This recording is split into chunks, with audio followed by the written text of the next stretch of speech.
Meu nome é Fagner Dantas e esse é o Prazer em Conhecer, seu ponto de encontro de livros, ideias e pessoas. Então, se você gosta de ler livros, compartilhar ideias e conhecer pessoas, você está no lugar certo. Então, já se cadastra aqui no nosso canal, já aciona as nossas notificações, porque a gente vai ter vídeos novos todas as semanas. E também, se gostar desse vídeo, já deixa o seu like. Esse é o nosso vídeo de metas literárias de 2024. Eu exatamente não sou o maior amante de metas possível, mas tenho que admitir que fazer as metas literárias tem uma outra conotação, pelo menos teve para mim uma outra conotação, além de você simplesmente enfileirar livros e se colocar de uma maneira mecânica para lê-los. Acho que nenhuma leitura deve ser uma leitura mecânica, esse é o primeiro ponto. Se você leu um livro no ano ou se você leu 50 livros no ano, não importa. O importante é que você leu com atenção, que você fez uma leitura ativa. Isso eu acho que é o elemento mais importante, é o que a gente vem sempre falando aqui nos vídeos aqui do canal. Mas o fato de ter feito essa lista aqui de metas literárias tem um aspecto interessante, que é o aspecto de você olhar a sua coleção de livros, olhar sua pequena biblioteca, sua biblioteca enorme, aí depende da situação de cada um, mas olhar essa biblioteca de uma maneira mais ampla, né, de uma maneira mais sistemática. Então acho que a elaboração dessa relação de livros para metas de leitura em 2024, muito mais do que se colocar como um desafio, ou uma corrida, uma gincana de leitura, que acho que esse não é, obviamente, o objetivo, né? Se a gente colocar aqui uma meta de 20 livros e a gente conseguir ler 10 livros com atenção, com dedicação, com engajamento interpretativo, acho que isso é o mais importante. Mas ter feito essa lista ajudou sim, ajudou no sentido de olhar a biblioteca como um todo e às vezes não fazer aquela escolha aleatória de apenas pegar o próximo livro na pilha ou pegar o livro que está mais perto ali de você. Quando você termina um livro, já pular para outro livro.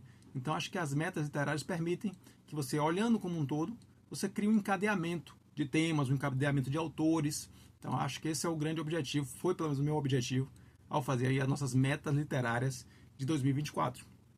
É claro que isso também tem a ver com o canal, porque isso ajuda vocês a, eventualmente, algum livro dessa meta literária que vocês têm interesse de conhecer, ou até que vocês já leram, já conhecem, vai ser interessante vocês se programarem, vocês terem a ideia de que, em algum momento, a gente vai falar sobre esses livros, né? Então isso também, de qualquer maneira, cria também mais um elo de comunicação entre a gente.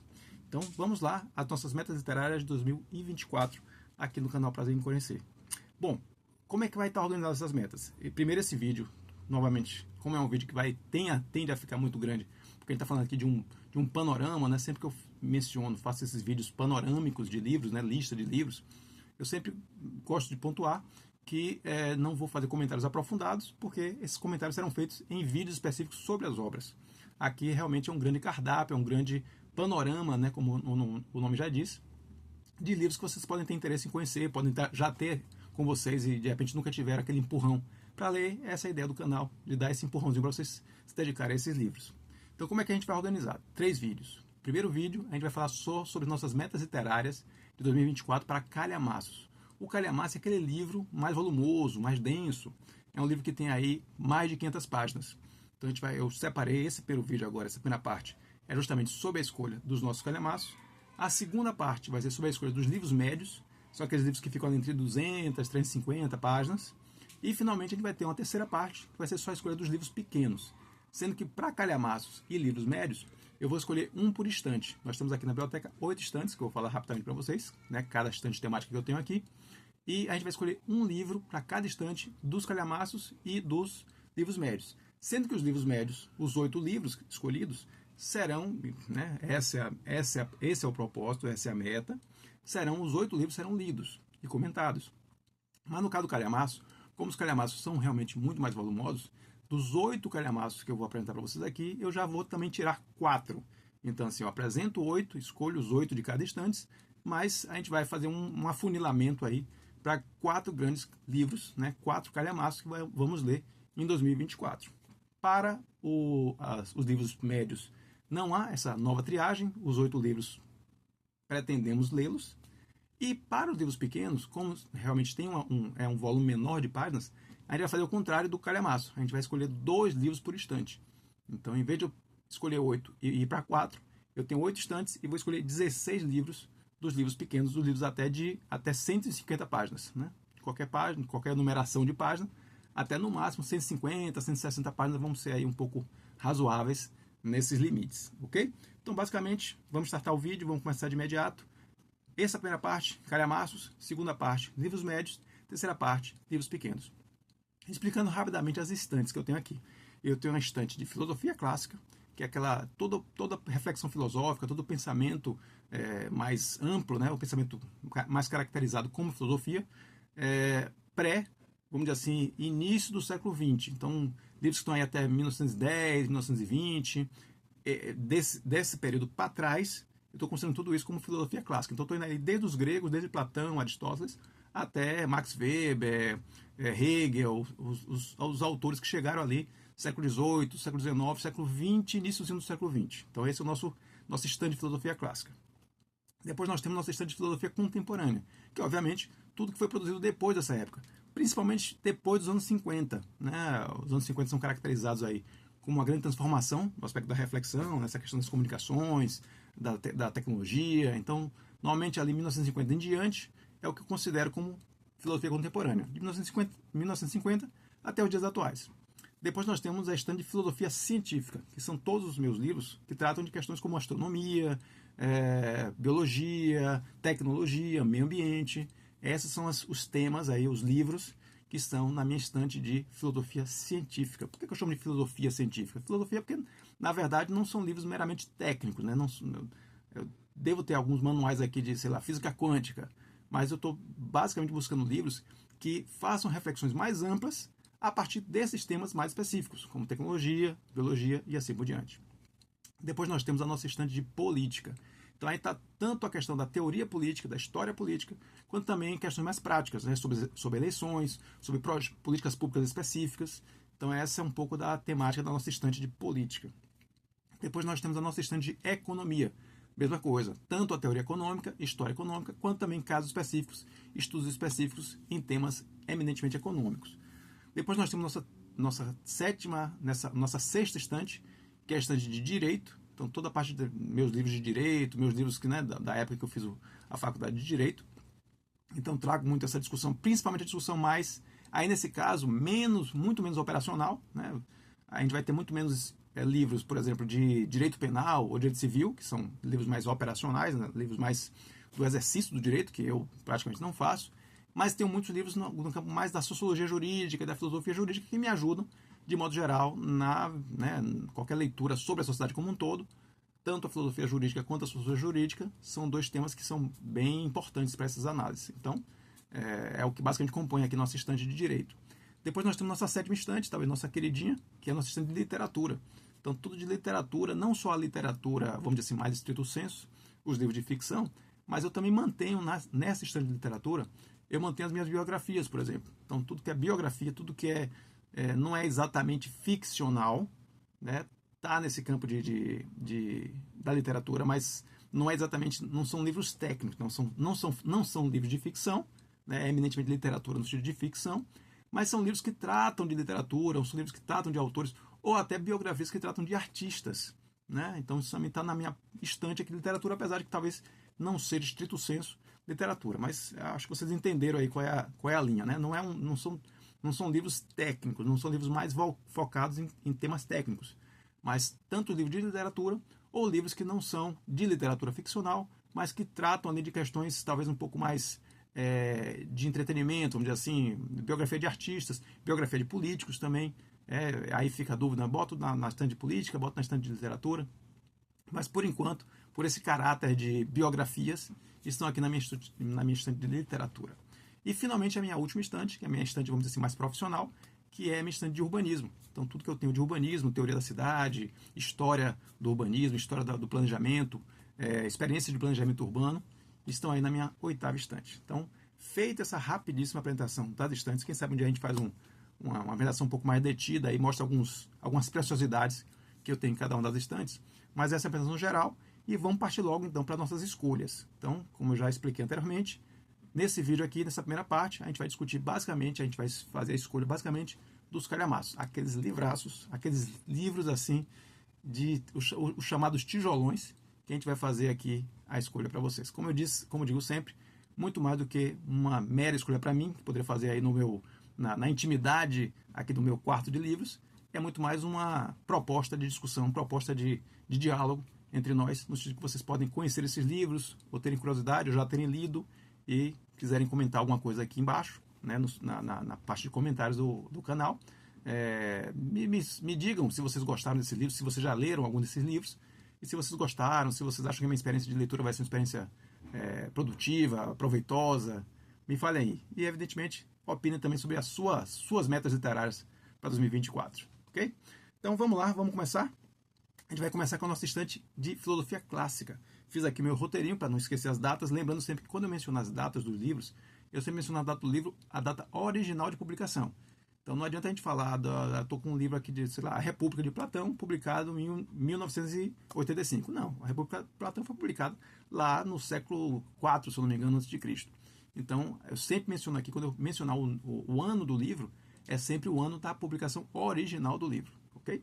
Então, começando, obviamente, com a nossa estante de filosofia clássica, nós temos aí dois titãs. Claro que um deles talvez um pouco mais conhecido, mas dois livros, pelo menos duas obras, que têm lugar garantido em qualquer lista de livros aí de filosofia clássica. Não tenho dúvida que os dois autores são muito conhecidos, e não tenho dúvida também que as duas obras têm um lugar especial nessas listas. Vou me referir aqui a nosso, talvez o maior filósofo, pelo menos na minha opinião, o maior filósofo do século XIX, o alemão Immanuel Kant, com sua obra clássica, né, sua obra-prima, Crítica à Razão Pura, que é um livro aqui de 1781. É um livro do século XVIII.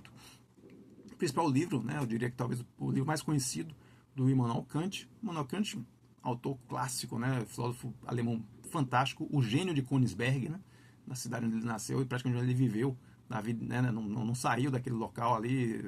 É um filósofo bastante característico, né, bastante específico nas suas questões, inclusive nessa situação de que ele não ter nunca saído lá, né, não ter circulado pelo mundo, nem nada do tipo. Era um típico filósofo local, mas uma pessoa que localmente, né, vivendo ali, conseguiu colocar sua mente, conseguiu colocar sua produção, né, filosófica num patamar universal. Então esse é o grande mérito de Immanuel Kant, entre os seus diversos outros, né? Por exemplo, os legados de grandes conceitos filosóficos, como a questão do imperativo categórico.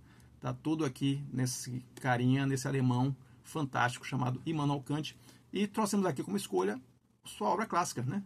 Crítica à Razão Pura, que vai se juntar aí a outras obras que ele também tem, bastante conhecidas, Crítica à Razão Prática.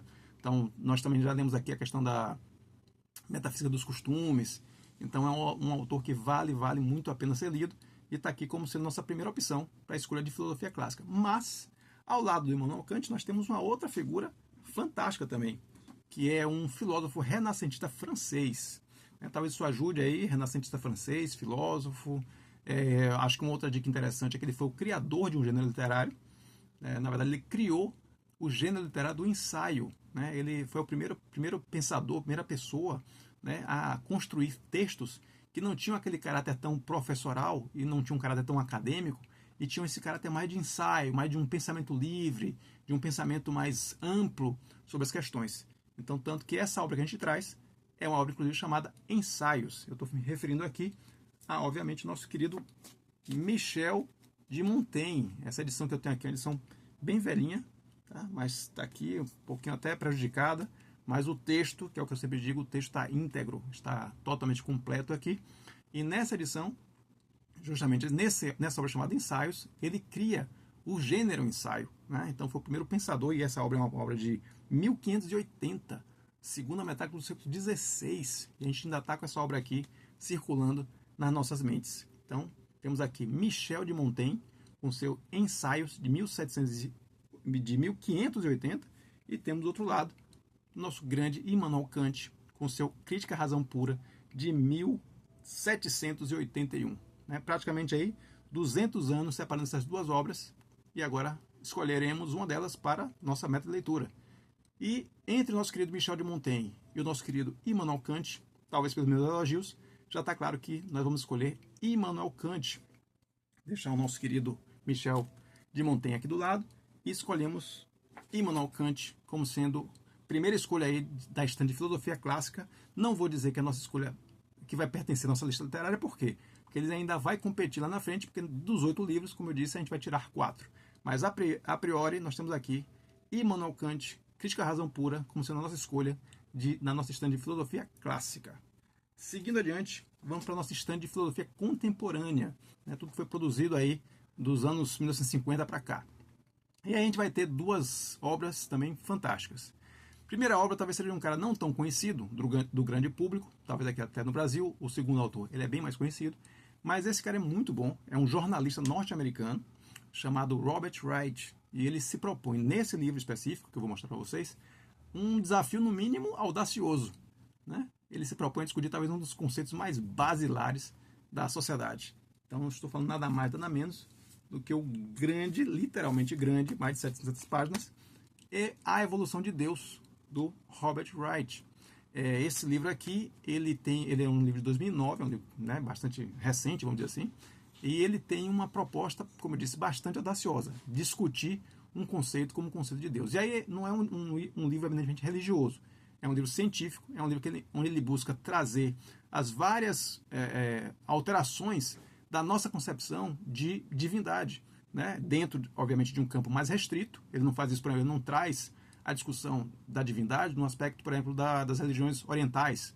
Então ele está trabalhando muito mais com a questão aqui vamos dizer assim, de um Deus mais católico, mais cristão, mas também discute, e aí eu acho muito interessante, acho que talvez um dos pontos altos desse livro aqui, pelo menos no que diz aqui a orelha, né, no que diz a apresentação, ainda não pude me dar essa leitura, pretendo fazer, talvez seja a primeira leitura do ano, das metas literárias, mas ele também discute a questão do Deus muçulmano, por exemplo, né, e como essas questões se interferem, como essas questões se entrelaçam.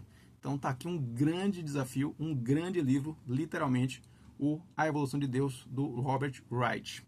E ao lado desse aqui, para nossa escolha, vou colocar aqui para não balançar muito a nossa estante, ao lado dessa escolha vamos trazer um autor, esse sim, bastante conhecido no Brasil, autor referência no Brasil, um sociólogo espanhol, né, muito conhecido, tanto no campo das comunicações quanto no campo do urbanismo. Talvez o nome vai soar bem claro aí para muita gente, que é o nosso querido.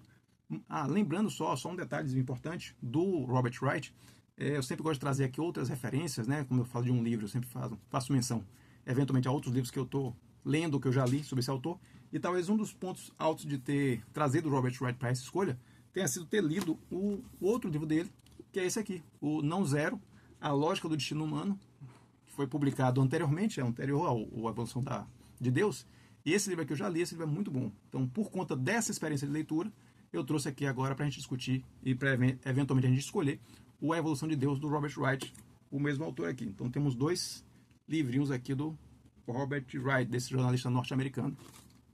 Então voltando aqui ao assunto, o próximo livro, né, o livro que vai disputar, vamos dizer assim, com A Evolução de Deus, é O Poder da Comunicação, do Manuel Castells, do sociólogo espanhol Manuel Castells, como eu disse, muito conhecido aqui no Brasil. Vamos dizer assim, fez uma dobradinha grande em aspectos aí filosóficos e de discussão e de diálogo acadêmico com o Fernando Henrique Cardoso, né, o ex-presidente Fernando Henrique Cardoso. Então, temos aqui O Poder da Comunicação, novamente livraço aqui do Manuel Castells. Sendo que o Manuel Castells, como eu disse, ele é um autor bastante conhecido, bastante renomado também no campo do urbanismo, né? Trouxe até para mostrar para vocês aqui, não só do Castells nesse campo da política, né? Ele tem esse livro sobre a comunicação, tem trabalho grande aí, uma produção grande de livros, é um autor bastante produtivo, e livros em campos diferentes, campos do urbanismo, campo da comunicação, campos da política. Por exemplo, dele eu li esse aqui, excelente livro também, Redes de Indignação e Esperança, um livro bastante atual, sobre esse momento político de conflagração que nós estamos tendo aí a partir de 2012, 2013 para cá. Então ele traz, nesse livro aqui também, essas discussões mais recentes. Então, excelente livro, já lido dele. E além disso, ele tem também esse aqui, que é o Cidade, Democracia e Socialismo. A gente vai voltar a falar de Manuel Castells ainda nesse vídeo aqui, de escolha de calhamaços. E só para mostrar, eu trouxe aqui esses outros 2, só para mostrar o quanto o Castells é amplo nas suas temáticas, ok? Então temos aí para nossa escolha, vamos lá? Temos aí de um lado O Poder da Comunicação, Manuel Castells, de 2009 também, coincidentemente os 2 livros são de 2009, e A Evolução de Deus, do Robert Wright. Então nesse caso aqui, já conheço os 2 autores, por leituras anteriores, e eu diria que nesse momento, talvez por um interesse mais amplo, né, e menos direcionado, ou talvez menos relacionado com a questão que trata o Manuel Castells, nós vamos ficar com A Evolução de Deus, do Robert Wright. Esse livraço aqui, vamos estar nos debruçando aí nele. Então vamos lá, seguindo adiante, nossa próxima escolha é de filosofia científica, nossa estante 3, que trata dessas questões de cosmologia, da cosmologia à genética, ou seja, dos astros às células, às moléculas, aos átomos.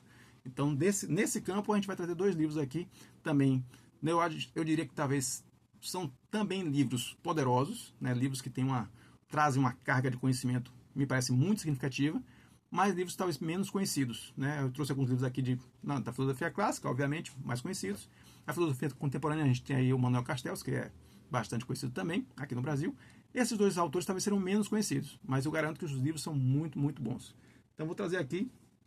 Primeiro, é um livro que já se coloca, já desde o seu título, como um livro que abre algumas polêmicas, né? Porque trata também, da mesma forma que a gente falou aí da Evolução de Deus, do Robert Wright, que trata da questão da divindade, trata da questão religiosa, né? Num aspecto que a gente tem que sempre discutir de uma maneira muito sensível, de uma maneira muito atenta, né, com relação a essas discussões sobre o ponto de vista religioso.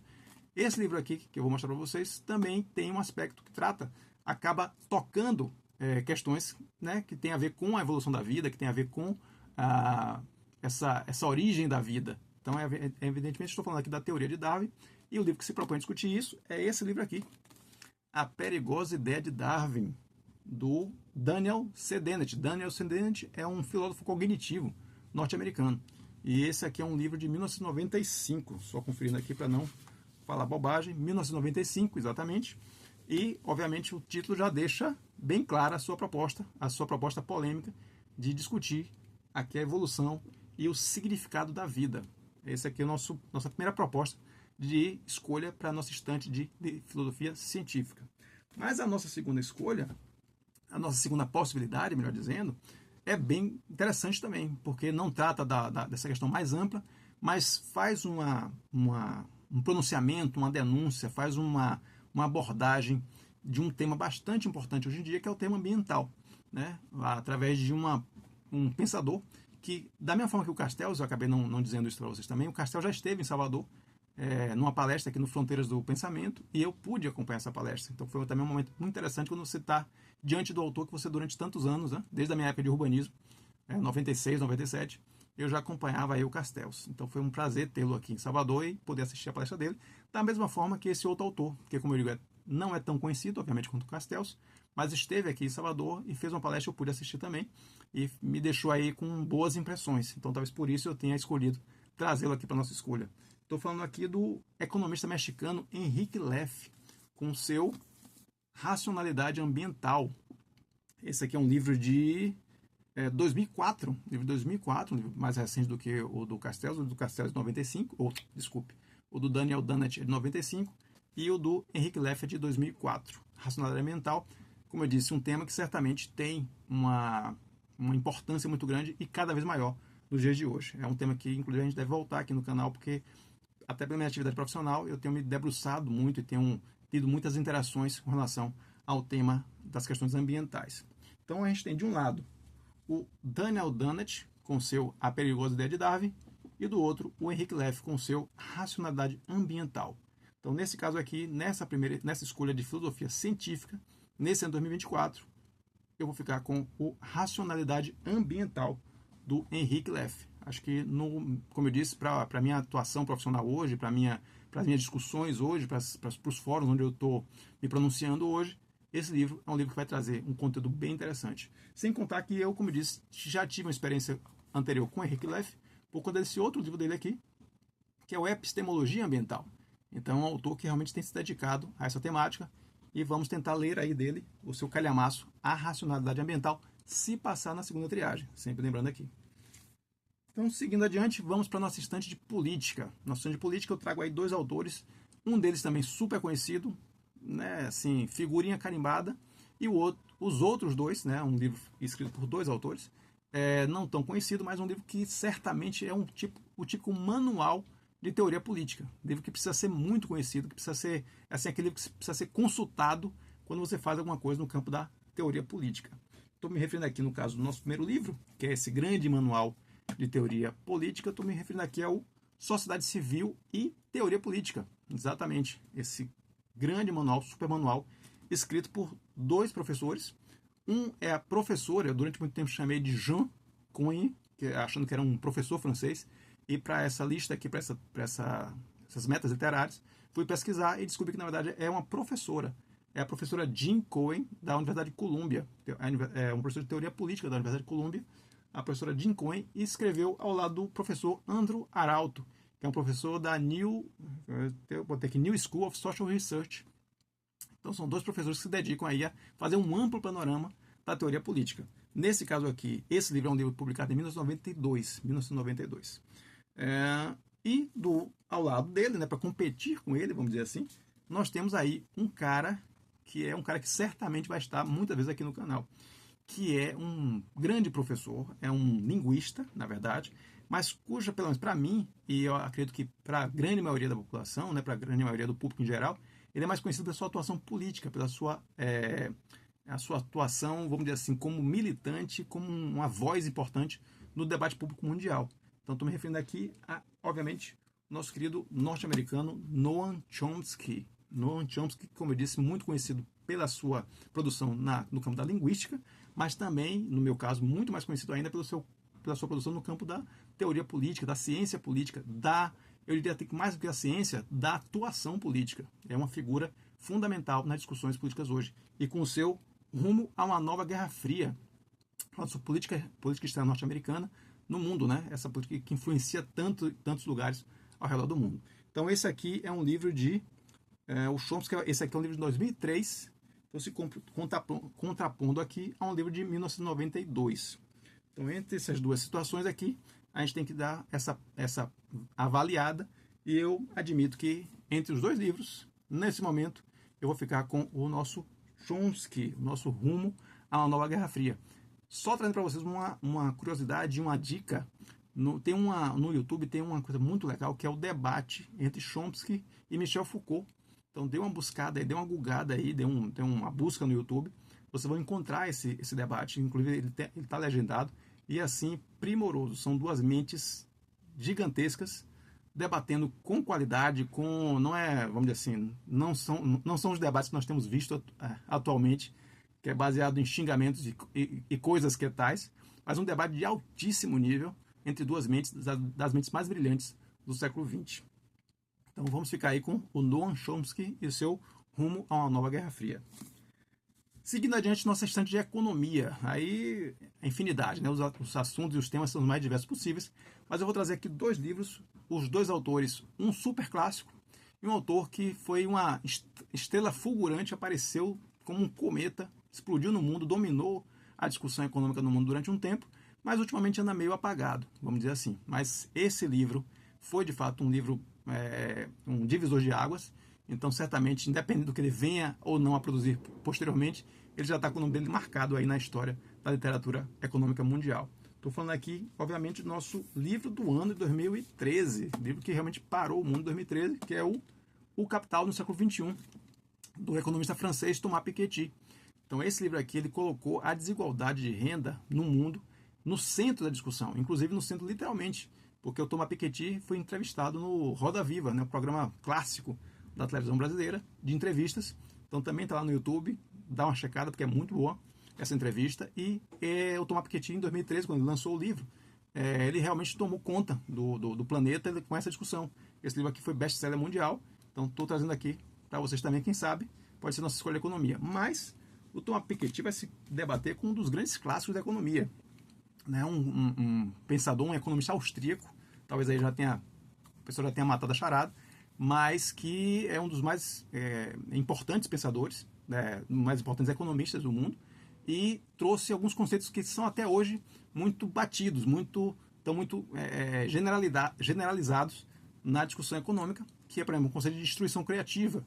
Então a gente está falando, obviamente, do economista austríaco Joseph Schumpeter, né? E aqui com seu História da Análise Econômica, né? Um livro que trata justamente dessa progressão, dessa evolução, de como se fez a questão da análise econômica ao longo do tempo. Então nós temos de um lado um autor que chocou o mundo em 2013, com esse livro aqui, O Capital do Século XXI, e temos um autor que está na base das discussões econômicas, que é o Schumpeter. Então, nesse caso aqui, colocando na balança, nesse momento eu vou ficar com o Thomas Piketty e o seu Capital no Século XXI, pela dimensão que esse livro teve, pela proximidade que esse livro tem com um tema que é um tema muito caro para todos nós brasileiros, que é a questão da desigualdade de renda. Então, acho interessante ler esse livro aqui, ter conhecimento com esse livro, uma vez que ele foi tão debatido, tão conhecido.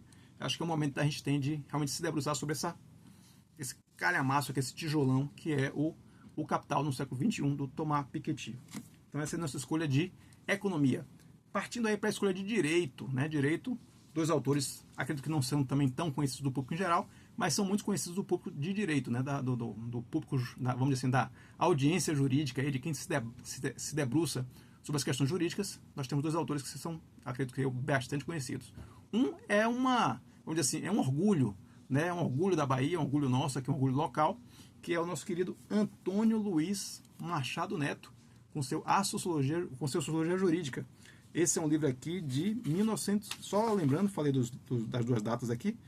Falei do Piketty, que é de 1913, mas não falei do Schumpeter. O Schumpeter, o História da Análise Econômica, é de 1954. Tá? Um livro, como eu disse, um livro clássico, tinha que estar aqui. Não foi escolhido, mas não deixa de ser um livro importantíssimo. Lembrando sempre que eu estou trazendo aqui livros não bons e ruins. Estou trazendo livros que são excelentes, todos os dois, mas que, nesse momento, eu estou escolhendo um para ler, para se dedicar à leitura. Tanto é que muitos desses livros, talvez, que não foram escolhidos aqui, vão acabar sendo lidos, porque são também livros muito bons. Então, voltando aqui a de Direito, nós temos Sociologia Jurídica, que é de 1974, né? Como eu disse, desse grande jurista baiano, Antônio Luiz Machado Neto, respeitadíssimo na Faculdade de Direito da Bahia, onde eu fiz meu curso de Direito, e certamente um dos grandes nomes aí do direito brasileiro, tá? Precisa ser mais conhecido, precisa ser talvez mais respeitado aí e mais referenciado, o nosso querido Antônio Luiz Machado Neto, com seu Sociologia Jurídica, como eu disse, um tema dentro do direito que me interessa bastante. Mas, ao lado dele, nós temos um outro livro ainda mais clássico, que é um livro de 1925, que é o Carlos Maximiliano, com seu Hermenêutica e Aplicação do Direito. O Carlos Maximiliano, que é um jurista gaúcho. Então, temos de um lado aqui um jurista baiano e um jurista gaúcho, uma obra de 74, uma obra de 1925. Nesse momento específico, para essas minhas metas de 2024, eu vou escolher o baianíssimo Antônio Luiz Machado Neto. Não só por isso, mas porque eu acho que, acredito eu, que a discussão da sociologia jurídica é uma discussão que me interessa bastante no momento. Então, vamos ficar aí com o nosso querido Sociologia Jurídica, do Antônio Luiz Machado Neto, de 1974.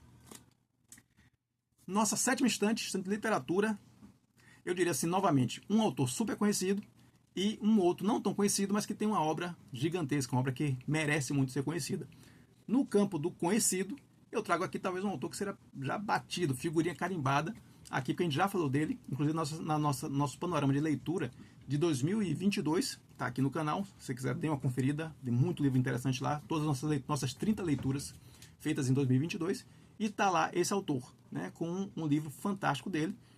Vou dar já o spoiler. Lá nós discutimos o Demian. Dele também eu tenho aqui essa preciosidade, essa coisa maravilhosa que é Siddhartha. E obviamente eu estou falando do escritor alemão Hermann Hesse, ou Hesse, aqui mais brasileiro, né? Então, do Hermann Hesse eu já li o Demian, o Siddhartha, que eu adoro, que esse aqui é um dos meus livros favoritos da vida. E, quem sabe, para 2024, leremos a obra máxima do Hermann Hesse, que é O Jogo das Contas de Vidro, seu livro de maturidade. O próprio Hermann Hesse reconhece como sendo sua obra-prima, né, sua obra de maturidade, como eu disse, é um livro, se eu não me engano, aqui de 1943. Vocês terem uma ideia, o Siddhartha, o Demian, são livros aí da casa dos anos 2000, de 1910, 1920. Então aqui já é um livro de 43, né, bem mais adiante, e já é o livro que o Hesse considera aí sua obra-prima. Então, quem sabe leremos O Jogo das Contas de Vidro.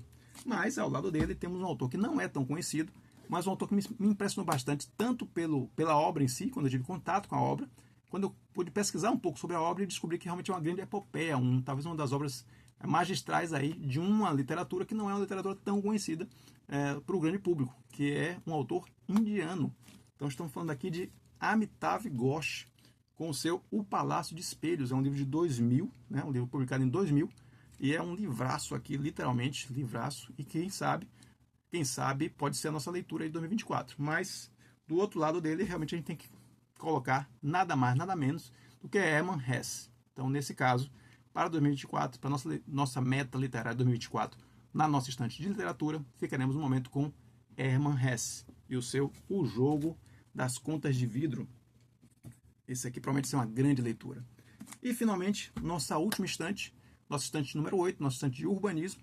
A gente vai estar trazendo aqui um autor que a gente já referiu anteriormente, que é o Manuel Castells. Dessa vez com seu grande clássico, esse é clássico dos clássicos do clássico, leitura obrigatória para todo urbanista, que é o A Questão Urbana, que é um livro de 74, do sociólogo espanhol Manuel Castells, que já esteve aqui, né? A gente já falou dele aqui nesse vídeo, com outros livros dele, mas mostra que com A Questão Urbana, a dimensão, né, a amplitude da sua produção, e nesse caso aqui, esse livro aqui é basilar, esse aqui é clássico para os estudos urbanos. Então a gente tem A Questão Urbana de um lado, mas temos de um outro lado um autor que não é tão conhecido, mas tem uma obra também bastante referenciada.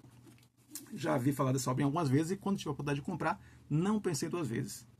Esse aqui é O Triunfo da Cidade, né? O conceito de cidade, como a cidade conseguiu evoluir, como a cidade conseguiu se colocar como sendo um grande ambiente onde os homens se congregam, onde a sociedade produz, né? Então aqui temos O Triunfo da Cidade. É uma contraposição interessante esses dois livros, porque aqui nós temos uma leitura bastante crítica da cidade, porque aqui nós temos uma leitura que é uma denúncia com relação à produção capitalista da cidade, a produção da cidade sob o aspecto da exploração. Então esse aqui é um livro mais, eu diria assim, mais crítico, e já esse aqui é um livro que é eminentemente um livro positivo, um livro que mostra, como o próprio nome está dizendo, o triunfo desse conceito, né? O triunfo dessa ideia de cidade. Então a gente está se contrapondo aqui não só dois livros de duas épocas diferentes, aqui nós temos um livro de 2011 e um livro de 74. Então temos aqui dois tempos diferentes, dois mundos diferentes, um economista norte-americano, que é o Edward Glaser, e um sociólogo espanhol, que é o Manuel Castells. Então temos aqui todo tipo de contraponto. Além disso, um livro que se propõe a ser um livro muito mais positivo e um livro que se propõe a ser muito mais uma crítica. Então nesse caso aqui, nessa escolha, eu fico com o clássico dos clássicos de Manuel Castells, A Questão Urbana. Então esse livro aqui também não podia ficar de fora dessas metas literárias. Ou talvez fique, porque agora a gente vai fazer a segunda parte do nosso vídeo, que é a parte da segunda triagem. Entre esses livros eu vou ter que escolher um, né? Então nesse caso aqui, entre o Questão Urbana e O Jogo da Conta de Vidro, nosso estande de urbanismo e nosso estande de literatura, nesse momento, para 2024, eu vou ficar com Hermann Hesse e O Jogo das Contas de Vidro, com muita dor de não ler aqui agora, não ter a oportunidade de reler, né, algumas partes, porque eu já li no curso de urbanismo, mas de reler de maneira mais integral A Questão Urbana. Mas nesse momento, o Hermann Hesse está me pegando, até pelas leituras anteriores que eu fiz dele. Entre o nosso Machado Neto e sua sociologia jurídica e o Thomas Piketty e o Capitão do Século XXI, nesse momento também fico com muita dor no coração, mas fico com o Thomas Piketty, né, com esse livro aqui que eu acho que é um livro fundamental que não dá para ficar fora do meu repertório. Agora, entre o Noam Chomsky, clássico, e o Henrik Leff, com seu racionalidade ambiental, tenho que admitir que esse talvez será a escolha mais difícil, mas é uma escolha que vai ser feita com base no que eu tenho tido mais interesse no momento, no que eu tenho tido mais até atuação no momento, que é o racionalidade ambiental. Então fica o Noam Chomsky para um outro momento aqui de leitura. E finalmente, entre o clássico dos clássicos, Crítica à Razão Pura, e A Evolução de Deus, muito menos pelo papel, talvez pelo peso histórico que tem esse livro aqui, mas no momento eu vou ficar com A Evolução de Deus, porque o assunto me interessa profundamente. Então ficamos aí como metas literárias para 2024. Me cobrem A Evolução de Deus, do Robert Wright, Racionalidade Ambiental, do Henrik Leff, O Capital no Século XXI, do Thomas Piketty, e O Jogo das Contas de Vidro, do Hermann Hesse. Então essa aí, certamente, se nós conseguirmos fazer essas 4 leituras, o ano já vai estar garantido. Então é isso, gente. Agradeço pelo tempo de vocês. Se liguem nas próximas partes, parte 2 e parte 3, livros médios e livros pequenos, nas metas literárias de 2024. E lembre-se, a busca nos une. Um abraço.